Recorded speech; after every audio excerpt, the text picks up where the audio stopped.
As we wait for Donald Trump. Oh, here he is. Let's listen. Important decision were very well crafted. Essentially, you cannot take somebody out of a race because an opponent would like to have it that way. It's because the poll numbers are very good. We're beating President Biden in almost every poll. New York Times came out yesterday with a very big poll for us. So they didn't like that, and you can't do that. It's because who wants to leave office and go through what I've gone through? I'm being prosecuted by Biden. They had a Hillary Clinton lawyer leave the law firm, very prestigious big law firm, leave the law firm to go into the DA's office to get Trump, Pomerantz, Mr. Pomerantz. So he goes in to become a prosecutor, worked for the Democrat Party and Hillary Clinton, goes in to prosecute Donald Trump at a local level in total coordination with the Department of Justice, meaning Biden. And then you have the Fani Willis, or as she would say, Fani, F-A-N-I, but Fani. And that would lead me to the end. I will say that President Biden, number one, stop weaponization.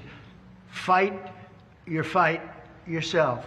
Don't use prosecutors and judges to go after your opponent, to try and damage your opponent so you can win an election. Our country is much bigger than that.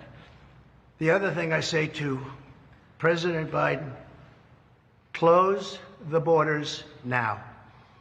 And we've become a laughing stock all over the world. So I say respectfully to President Biden, you have the authorization right now. I did it.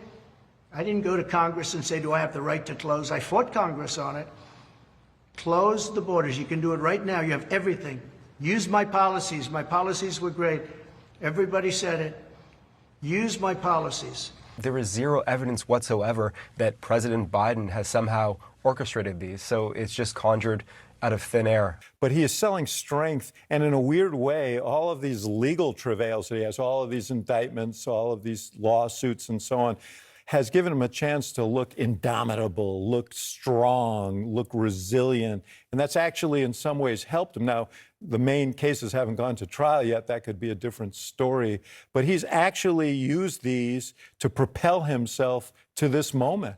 Donald Trump is one of the most resilient politicians of the modern era. I mean, to think about all the things that have happened to him, to lose, to be indicted, to have everything that's happened, and for him to come back in such dominant fashion, it is just a level of resilience that you don't really see with normal politicians. I do agree with you. I think the general election is upon us, and although I think it's fun to analyze endlessly Donald Trump, to me, the big question is, if you're like Joe Biden or his supporters, and you're looking at everything that's happened, they must be asking themselves, how can we be losing to this guy right now because of what you just said? And with this polling that Harry just laid out, it is quite a dramatic thing to know that Trump never led Biden. Now he leads him in almost all the polling and the swing state polling that's come out.